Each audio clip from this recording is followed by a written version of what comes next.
السلام علیکم ورحمۃ اللہ وبرکاتہ۔ الحمد للہ رب العالمین والعاقبۃ للمتقین والصلاة والسلام علی رسولہ الکریم، اما بعد۔ قال اللہ تبارک وتعالی فی القرآن المجید والفرقان الحمید، اعوذ باللہ من الشیطان الرجیم، بسم اللہ الرحمن الرحیم۔ سبحان الذي أسرى بعبده ليلا من المسجد الحرام إلى المسجد الأقصى الذي باركنا حوله لنريه من آياتنا إنه هو السميع البصير۔ صدق اللہ العظیم۔ ایک بار اللہ کے حبیب تاجدار دو عالم محمد مجتبی محمد مصطفیٰ صلی اللہ علیہ وسلم پر بآواز بلند درود شریف نماز والا پیش کر لیجیے۔ اللہم صلی علی محمد وعلی آل محمد کما صلیت علی ابراہیم وعلی آل ابراہیم انک حمید مجید، اللہم بارک علی محمد وعلی آل محمد کما بارکت علی ابراہیم وعلی آل ابراہیم انک حمید مجید۔ میرے واجب الاحترام، عرض کیا ہے کہ ملی تھی جو صحابہ سے وہ تابانی نہیں جاتی، ملی جو صحابہ سے وہ تابانی نہیں جاتی، نبی ہی کی راہ پر چلتے تو سلطانی نہیں جاتی، نبی کی راہ پہ چلتے تو سلطانی نہیں جاتی۔ شب معراج کو لمحوں صدیوں گزر گیا، شب معراج کے لمحے صدیوں گزر گیا، عقل انسانی سے ابھی حیرانی نہیں جاتی، درود پاک پڑھنے سے تقدیریں بدل جاتی ہے۔ تم کو کس نے کہہ دیا کہ پریشانی نہیں جاتی، تم کو کس نے کہہ دیا کہ پریشانی نہیں جاتی۔ حضرات محترم، میں نے آپ حضرات کے سامنے 15ویں پارے کی سورہ بنی اسرائیل کی آیت کریمہ تلاوت کی۔ اس آیت میں اللہ تبارک و تعالی اسراء اور معراج کے واقعے کو ذکر کیا ہے۔ یہ رجب المرجب کا مہینہ ہے، اور رجب رجیب سے نکلا ہے۔ رجیب کے معنی آتے ہیں تعظیم کرنے کے، احترام کرنے کے۔ ان 4 حرمت والے مہینوں میں سے یہ مہینہ بھی رجب المرجب کا۔ اس مہینے میں کفار مکہ بھی قتل و قتال، جنگ و جدال اور شر اور فتنہ نہیں پھیلاتے تھے، اس کا احترام، اس کی تعظیم کیا کرتے تھے، اس لیے اس کا نام رجب پڑا۔ اور اللہ کے رسول جناب محمد رسول اللہ صلی اللہ علیہ وسلم اس مہینے میں ایک دعا پڑھتے ہیں، اللہم بارک لنا فی رجب و شعبان و بلغنا الی رمضان۔ اے اللہ، اس رجب المرجب کے مہینے میں میری عمروں کو اتنی طویل کر برکت دے۔ اللہم بارک لنا فی رجب و شعبان، اس مہینے میں آنے والا شعبان المعظم میں اللہ میری عمر میں اتنی برکت دے کہ یہ 2 مہینہ تو ملے جو سب سے پاکیزہ اور مقدس اور سارے مہینوں کا جو سردار ہے رمضان المبارک، میری عمر کو اتنی طویل کر دے کہ میری زندگی میں وہ مہینہ بھی مل جائے۔ یہ دعا مانگو، کیونکہ اب رجب المرجب، اس کے بعد شعبان، اور بڑی تیزی سے جو یہ ایام، یہ سات جو دن گزر رہے ہیں، یوں لگتا ہے کہ ابھی رمضان گیا پھر رمضان حاضر ہونے، بڑی تیزی سے یہ دن گزر رہے ہیں۔ یہ علامات قیامت کی ایک نشانی۔ میں جو واقعہ بیان کرنا چاہتا ہوں، ایک طبقہ وہ ہے جو معراج کے واقعے کو مانتا ہی نہیں۔ وہ یہ کہتے ہیں کہ اللہ کے رسول کو معراج جسمانی نہیں ہوئی، روحانی معراج نصیب ہوئی۔ ایک طبقہ وہ ہے جو اپنی عقل سے سوچتا ہے کہ ایک انسان کیسے جا سکتا ہے پلکوں میں، ایک انسان کیسے جا سکتا ہے قرآن نار سے گزرتے ہوئے۔ یہ قرآن نار جہاں آگ ہے وہاں انسان جھلس جائے گا۔ ایک ایسی جگہ جہاں اتنی برف باری ہوتی ہے، اتنی ٹھنڈک ہوتی ہے کہ وہاں برف جم جایا کرتا ہے، اس راستے سے ایک انسان کیسے گزر سکتا ہے؟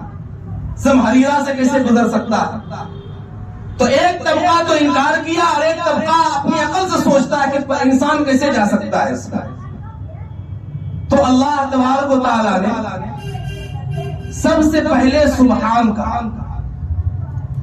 یہ سبحان کا ایک معنی لیا گیا کہ اللہ پاک بھی عائب ہے، اللہ پاک بھی عائب ہے. حالانکہ میرا نبی بھی عائب ہے.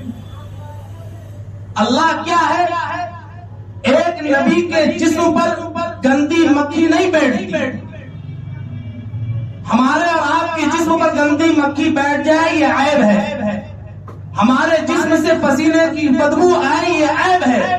مگر رسول اللہ کے جسم مبارک پر نہ مکھی بیٹھی گندی، نہ آپ کے پسینے سے بدبو آئی، بلکہ مشک سے زیادہ خوشبو آئی. تو میرا رسول بھی عیب ہے، مگر اللہ پاک.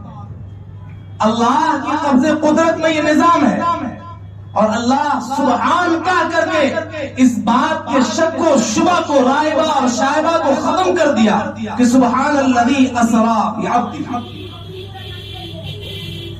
ایسا واقعہ آیا کہ جب ایک انسان چھوٹا ہوتا ہے، اس کا ایک سہارا یہ ہوتا ہے کہ ماں دنیا سے گئی، باپ دنیا سے گیا، تو اس کی پرورش اگر دادا حیات سے ہوتا ہے تو دادا کرتا ہے، دادا اگر چلا گیا تو چچا کرتا ہے، کیونکہ چچا باپ کے قائم مقام. اب وہ چچا باپ کی طرح اس کی پرورش کرتا ہے، اس کے ناز و نخرے کو اٹھاتا ہے. اور ایک وہ بیوی ہے جو بڑی معززہ سمجھی جاتی تھی، بڑی محترمہ سمجھی جاتی تھی. مکے میں ان کا بڑا مقام تھا، جن کا نام خدیجہ الکبریٰ ہے، جو آپ صلی اللہ علیہ وسلم کی پہلی زوجہ، پہلی بیوی. اور یہ سن 12 نبوی کا واقعہ ہے کہ پہلے ابو طالب انتقال کیے، ان کے بعد حضرت خدیجہ انتقال کی. تو یہ جو ظاہری جو طاقت تھی کہ ابو طالب کے سپورٹ سے، ابو طالب کی حمایت سے بنو ہاشم میں آپ کو جو مقبولیت ملی تھی، جو آپ کو احترام کی نگاہ سے دیکھا جاتا تھا، وہ ابو طالب کی وجہ سے اور خدیجہ کی وجہ سے یہ ہوتا تھا کہ جیسے خدیجہ کو محترمہ اور معززہ سمجھا جاتا تھا، اس نسبت سے آپ صلی اللہ علیہ وسلم کو تمام مکہ کے کافر، تمام مشرکین مکہ احترام کی نگاہ سے دیکھتے تھے کہ یہ خدیجہ الکبریٰ کے پہلے شوہر، یہ شوہر ہے. تو یہ ایک مقام ان کو ملا. تو جب یہ دونوں ظاہری طاقت ٹوٹ گئی، دنیا سے دونوں رخصت ہو گئے، تو آپ صلی اللہ علیہ وسلم اپنے آپ کو بہت کمزور سمجھتے تھے کہ اب کوئی سہارا نہیں جو ظاہری سہارا تھا. تو آپ صلی اللہ علیہ وسلم وہاں سے غمزدہ ہو کر طائف کی وادی گئے. اور طائف میں جو منظر ہوا میں اس میں نہیں جانا چاہتا. وہ سب سے بڑا سنگین واقعہ ہوا. آپ صلی اللہ علیہ وسلم نے فرمایا کہ 63 سالہ زندگی میں مجھے کوئی تکلیف اتنی نہیں پہنچی جتنی تکلیف مجھے جو ہے طائف کی وادی میں وہاں کے ہنڈے اور اوباش قسم کے لوگوں نے مجھے تکلیف پہنچائی، اتنا جو ہے مجھے اتنی تکلیف مجھے کسی اور واقعے پر نہیں پہنچی. وہ واقعہ ہی المناک. آپ صلی اللہ علیہ وسلم مایوس لوٹے. آپ صلی اللہ علیہ وسلم کی دلداری کے لیے، ان کے دل بہلانے کے لیے اللہ تعالیٰ نے چاہا کہ آپ اپنے محبوب کو بلاؤں اوپر، تاکہ جنت کی سیر کرے، جہنم کی سیر کرے. آئے میرا محبوب مجھ سے ملے تاکہ یہ سارے غم کو بھول جائے. آپ صلی اللہ علیہ وسلم ام ہانی کے گھر میں، ایک روایت میں کہ خانہ کعبہ حکیم کی جگہ پر ہے، اور ایک روایت میں کہ ام ہانی کے گھر پر آرام فرمائے. حضرت جبرائیل علیہ السلام کو اللہ نے حکم دیا کہ جاؤ اور میرے محبوب کو لے کر آؤ. اب وہ جبرائیل آیا اور دیکھا کہ اللہ کے رسول صلی اللہ علیہ وسلم سوئے ہوئے ہیں، آرام فرما ہے. تو حضرت جبرائیل نے کہا اللہ آواز لگا دو یا محمد کہہ دوں. اللہ نے کہا کہ جبرائیل میں خالق ہوں اس کا، تو بتا کہ آج تک میں نے قرآن کی آیت تیرے حوالے کر کے بھیجتا رہا محبوب پر، تو بتا قرآن میں کبھی میں نے یا محمد کہا یا احمد کہا؟ تو جب میں خالق ہو کر میں اپنے محبوب کا نام لے کر کے نہیں پکار رہا تو اس کا خادم ہے، تو کیسے نام لے سکتا ہے؟ جبرائیل کہتا ہے یا اللہ تو پھر میں کیا کہوں؟ کہا کہ تو اپنے کافری لب کو میرے محبوب کے تلوے پر، میرے محبوب کے تلوے پر رکھ. اور میرے محبوب کو بیدار کر جگا۔ جبرائیل اپنے کافری لب کو آقا کے تلوے پر رکھتے ہیں۔ میں اپنے تخیلات میں کہا جبرائیل سے کہ جبرائیل بوسہ دینے کا وقت ختم ہو گیا، تو کس چیز کا مزہ لے رہا ہے؟ تو نے تو جنت کو دیکھا، جنت کے انوار کو دیکھا، جنت کی نعمت کو دیکھا۔ جبرائیل نے کہا ہاں میں نے جنت کو دیکھا، جنت میں حور و غلمان کو دیکھا، جنت کی گلیوں کو دیکھا، مکہ کی گلیوں کو دیکھا، آدم کی صحبت کا اختیار کیا، آدم کی صحبت میں رہا، آدم کی روتے ہوئے دیکھا، نوح کو کشتی کا ملا بنے ہوئے دیکھا، اسماعیل کو جھوڑی کے نیچے لیٹے ہوئے دیکھا، ابراہیم کو نارے نمرود میں جاتے ہوئے دیکھا، یوسف کو جو ہے میں نے مصر کی وادی میں بھٹکتے ہوئے دیکھا، میں نے یوسف کو مصر کا بادشاہ بنے ہوئے دیکھا، میں نے عیسیٰ کو آسمان پر پرواز کرتے ہوئے دیکھا، میں نے موسیٰ کو کوہ طور پر رب سے کلام کرتے ہوئے دیکھا۔ میں نے جنت میں دیکھا، نہ جنت کی گلیوں میں دیکھا، نہ نبیوں میں دیکھا، نہ ولیوں میں دیکھا، جو محمد کے جو مزہ تلووں میں مجھے جو مزہ ملا ہے محمد کے تلووں میں، وہ مزہ نہ جنت کی گلیوں میں ہے، نہ نبیوں میں، نہ ولیوں میں، نہ حور و غلمان میں، جو مجھے مزہ محمد کے تلووں میں۔ دوستو آپ صلی اللہ علیہ وسلم بیدار ہوئے۔ جبرائیل کیا ہے؟ رب کا بلاوا ہے۔ اب ایک طبقہ کہتا ہے کہ اللہ کے رسول یہاں بھی حاضر ہے، وہاں بھی حاضر ہے، اللہ کے رسول حاضر ناظر، اللہ کے رسول ہر جگہ حاضر ناظر ہے۔ تو اللہ کے رسول تو کہہ سکتے تھے جبرائیل سے کہ یار جانا کس لیے ہے جب وہاں بھی میں ہوں یہاں بھی میں ہوں، تو جانے کی ضرورت کیا ہے؟ تو جبرائیل سے کہا کہ چلو، اس کا اشارہ یہ تھا کہ جب میں یہاں ہوں تو وہاں نہیں، وہاں ہوں تو یہاں نہیں، میں حاضر ناظر نہیں ہوں، میں بھی ایک انسان ہوں، مگر فرق یہ ہے یہ بشر الگ، میں بشر الگ، یہ صرف بشر میں سید البشر، یہ بشر میں افضل البشر، یہ بشر میں اکمل البشر۔ تو اللہ کے رسول جناب محمد رسول اللہ صلی اللہ علیہ وسلم کو وہاں سے آپ کو لایا گیا حتیم کی جگہ پر، وہاں لٹایا گیا، وہاں آپ کے سینے کو چاک کیا گیا اور آپ کے قلب اطہر کو نکالا گیا۔ لکھنے والوں نے لکھا کہ تشت آیا سونے کا، اس میں علم و حکمت کی ساری باتیں تھیں، اور جبرائیل نے جب چاک کیا تو لوگوں نے لکھا کہ آب زمزم سے قلب اطہر کو دھویا گیا، بعض نے لکھا کہ نہیں دھویا گیا نہیں، بلکہ آب زمزم کو اس قلب اطہر میں ڈالا گیا، اس کو کھنگالا گیا، پھر اس پانی کو زمزم کے پانی کو اس زمزم کے کنویں میں ڈالا گیا۔ بتایا گیا، نقطہ دیا گیا کہ جیسے اسماعیل کی ایڑی کی رگڑ سے زمزم نکلا ان کی امت کے لیے جاری ہوا، آج کا یہ زمزم کا کنواں اس امت کے لیے جاری ہے، جیسے ان کی ایڑی کے رگڑنے سے زمزم جاری ہوا ویسے آج زمزم جو ہے قلب مصطفیٰ سے جاری ہے، قلب مصطفیٰ سے جاری ہوگا۔ اس لیے میرے محترم بزرگوں دوستو، پھر سینہ چاک کیا گیا، پھر اس میں علم و حکمت کی باتیں ڈالی گئی، پھر جو ہے آپ صلی اللہ علیہ وسلم نے فرمایا کہ میرے سینے کو ایسے بند کیا گیا کہ جیسے لگتا ہے کہ سینہ چاک نہیں ہوا۔ میں بڑی تفصیل ہے اس میں جانا نہیں چاہتا۔ آپ صلی اللہ علیہ وسلم کا دو سفر، اسراء اور معراج۔ یہ اسراء کا سفر مسجد حرام سے بیت المقدس تک کے سفر کو اسراء کہتے ہیں، اور بیت المقدس کے سفر سے لے کر کے سدرۃ المنتہا تک جو گئے وہ اس کو معراج کہتے ہیں۔ تو آپ صلی اللہ علیہ وسلم مسجد حرام سے مسجد اقصی گئے، مسجد اقصی میں وہاں انبیاء کی امامت کرائی، آپ امام بنے، سارے انبیاء موجود رہے، پھر آپ جو ہے وہاں سے آپ سدرۃ المنتہا پہنچے۔ جو اصل اس میں بڑی بات ہے وہ یہ ہے کہ اپنے بندے کو لے گیا۔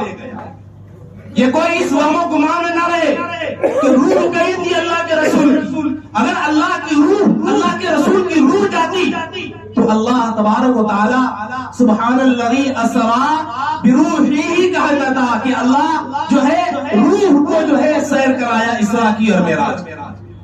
بعبدہ، پوری جسمانی اور روحانی کے ساتھ اللہ نے اپنے محبوب کو معراج میں لایا۔ اب وہاں پہنچے ہیں سدرہ۔ سدرہ ایک ایسی جگہ ہے جس کو وہاں سے پھر جبرائیل کا گزر نہیں ہوتا، جبرائیل آگے نہیں بڑھ سکتا۔ بیری کا درخت ہے، وہ درخت یہ دنیا والا درخت نہیں، وہ درخت ایسا ہے کہ 100 سال تک اگر انسان چلتا رہے تو اس کا سایہ ختم نہیں ہوتا۔ وہاں پہنچے، اللہ کے رسول صلی اللہ علیہ وسلم جب آگے بڑھے تو کہا جبرائیل چلو، جبرائیل چلو۔ جبرائیل نے کہا اگر یکسر موئے برتر پرم فروغ تجلا بسوزت پرم، کہ اللہ کے رسول بس میری گزر اب بس یہی، اب میری ہمت نہیں کہ میں ایک بال کے برابر بھی کھسک جاؤں، اگر میں بال کے برابر بھی آگے بڑھ گیا تو رب کی تجلی مجھے جلا کر خاک کر دی۔ تو کہنے والوں نے کہا دیکھ نوریوں کی سردار کی جہاں انتہا ہوتی ہے وہاں ہمارے آقا کی شان کی ابتدا ہوتی ہے۔ جہاں جبرائیل پست ہو گیا، جہاں جبرائیل اب بڑھ نہیں سکتا، وہاں میرا آقا، آپ کے آقا اور آقا کے ساتھ آقا کی جوتیاں جا رہی ہے، جہاں کسی کی نگاہ نہیں پہنچتی وہاں آقا کی جوتیاں پہنچی۔ یہ میرے آقا کا آقا۔ میرے محترم بزرگوں دوستو، وہاں پہنچے۔ اب دیکھیے ایک سوال ہوتا ہے جب ایک مہمان میزبان کے یہاں جاتا ہے، جیسے دنیا کا دستور ہے، کوئی سامان لے لیا، چلو میزبان کے یہاں جا رہے ہیں، بال بچہ ہے، یہ ہے وہ ہے، تو کچھ سامان تو تحائف لے کر جاتے ہیں۔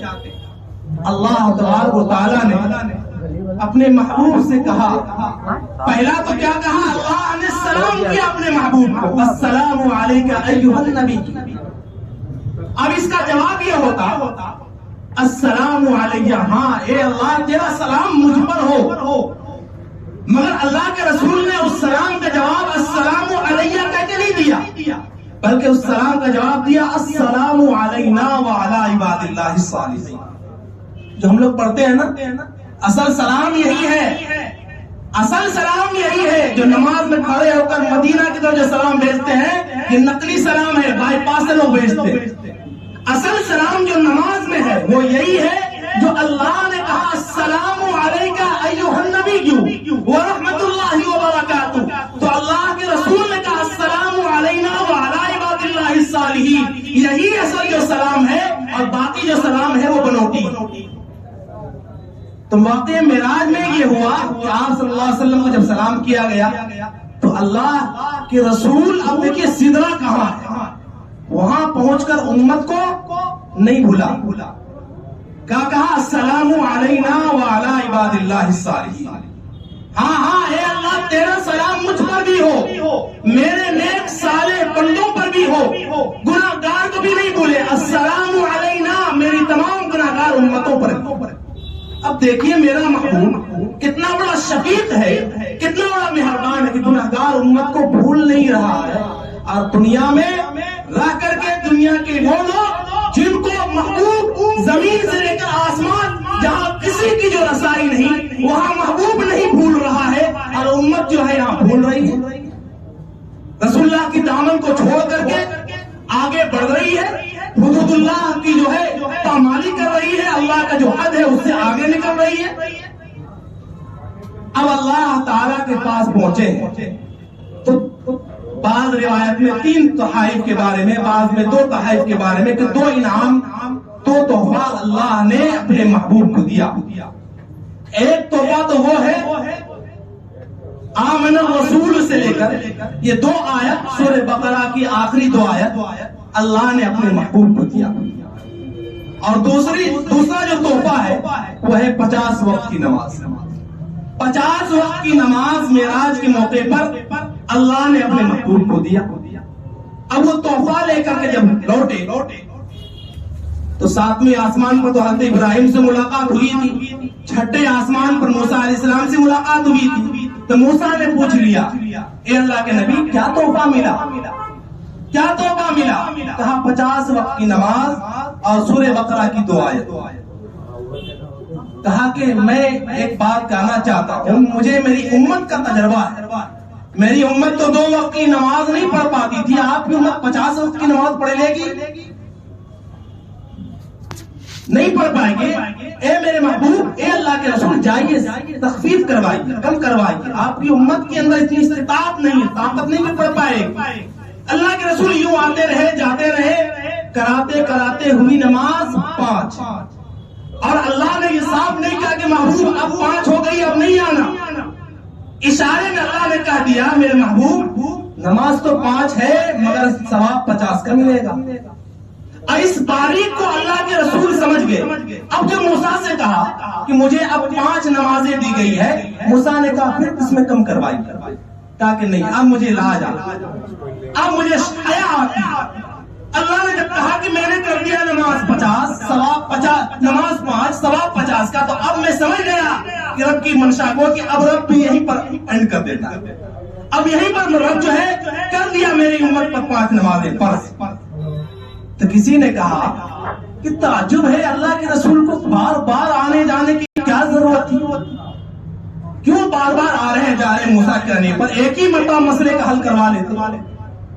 تو اللہ نے موسیٰ کو دکھلانا چاہا کہ موسیٰ تو نے تو کہا تھا تو ہے دور پر، اے اللہ میں تجھے دیکھوں، تو میں نے کہا کہ موسیٰ تو میری تجلی کو دیکھ کر برداشت نہیں کر سکے گا، میری تجلی کی ہلکی سی جھلک میں تو بے ہوش ہو گیا۔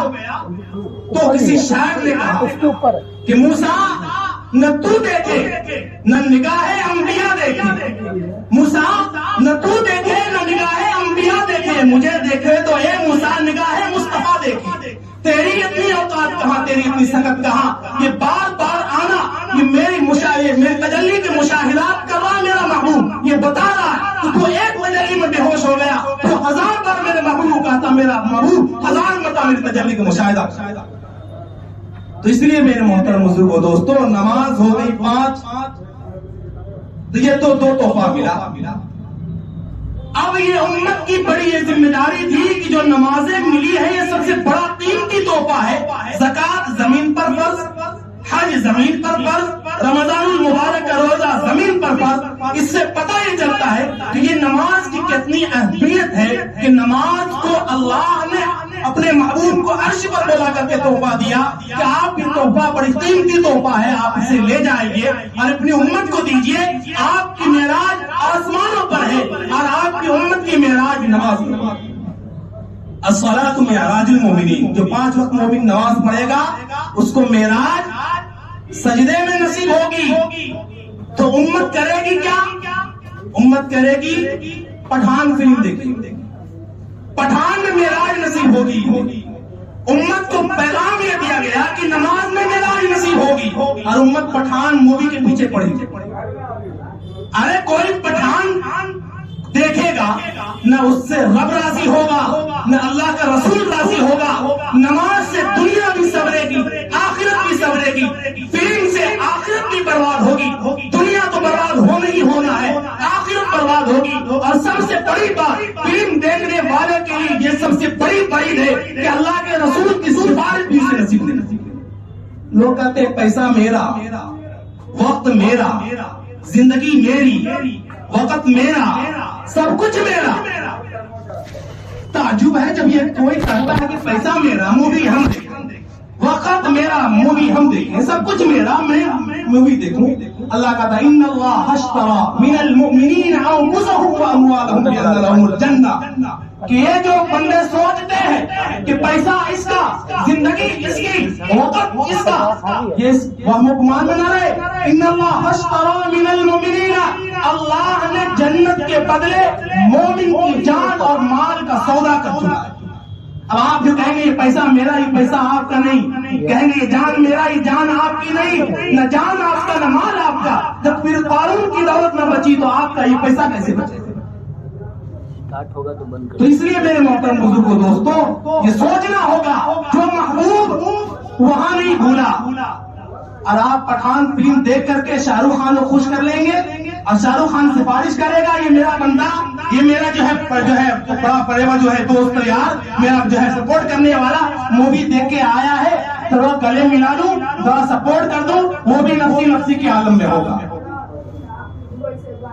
تو بات تو بری لگے گی نوجوانوں کو. میں اس لیے کہہ دیتا ہوں کہ جب اللہ کی بارگاہ لگے گی، اللہ کا جو ہے حساب و کتاب کا میدان لگے گا، تو وہاں سب کے بارے میں سوال ہوگا.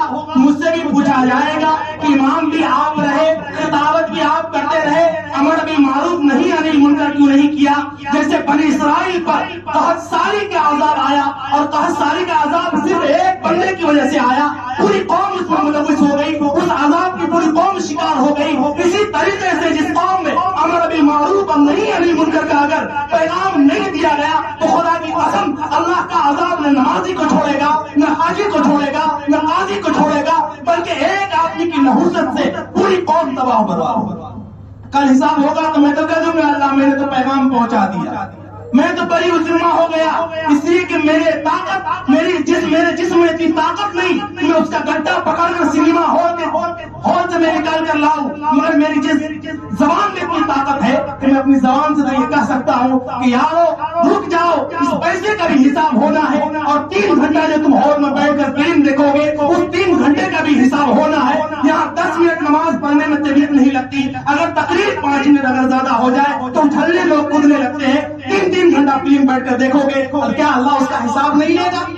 اللہ اس کا بھی حساب لے گا، ایک سیکنڈ کا حساب لے گا، ایک منٹ کا حساب لے گا. دوستو زندگی بڑی قیمتی سرمایہ ہے، اس زندگی کو اللہ کی اطاعت رسول کی فرما برداری میں گزارو گے تو یقین جانیے دنیا میں آپ کو نفع بھلے نظر نہ آئے، اور آخرت میں آپ کو نظر آئے گا کہ یہی آپ کا قیمتی وقت 3 گھنٹہ نمازوں میں، تلاوت میں، ذکر اذکار تسبیح و تحلیل میں اگر لگے گا، یقین جانیے ہو سکتا ہے کہ اللہ تعالیٰ اسی 3 گھنٹے کے بدلے میں اللہ آپ کی مغفرت فرما دے، اور وہ مغفرت ہو جائے گی. پھر وہ جنت جس کی حق تمنا کہاں آدمی تمنا کرتا ہے کہ جنت الفردوس میں مقام ملے، اگر وہ مقام مل گیا تو سمجھیے کہ ہماری زندگی کامیاب ہے. ہم جو دنیا میں 63 سالہ جو زندگی گزارے ہیں، اگر کوئی ایک نیکی اللہ کو پسند آ گئی اور اللہ تعالیٰ اس کے صدقے میں اگر میری مغفرت کر دے، آپ کی مغفرت کر دے، یقین جانیے ہماری زندگی کامیاب ہوگی. دوستو یہ عزم کیجئے، کوئی بھی علم نکلے، کوئی بھی کچھ نکلے، معراج کے موقع پر یہ سبق دیا گیا کہ یہ نماز جو آپ کو اللہ کے رسول صلی اللہ علیہ وسلم نے لا کر دی ہے، اس نماز کے ذریعے سے اللہ اور اس کے رسول کو خوش کر لیجئے. اسی میں ہماری اور آپ کی فلاح، اور اسی میں ہماری اور آپ کی کامیابی اور کامرانی ہے.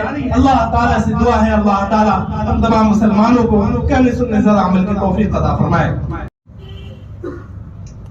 الحمدللہ نحمده ونستعینه ونستغفره ونؤمن به ونتوکل علیہ ونعوذ باللہ من شرور انفسنا ومن سیئات اعمالنا من يهده الله فلا مضل له ومن يضلل فلا هادي له ونشهد ان لا اله الا الله وحده لا شريك له.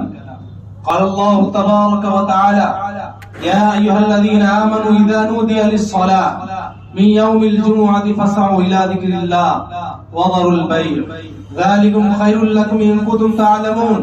فإذا قضيت الصلاة فانتشروا في الأرض وابتغوا من فضل الله واذكروا الله كثيرا لعلكم تفلحون. وإذا رأوا تجارة أو لهوا انفضوا إليها وتركوك قائما قل ما عند الله خير من اللهو ومن التجارة والله خير الرازقين. أقول قولي هذا أستغفر الله لي ولكم ولسائر المسلمين فاستغفروه إنه هو الغفور الرحيم.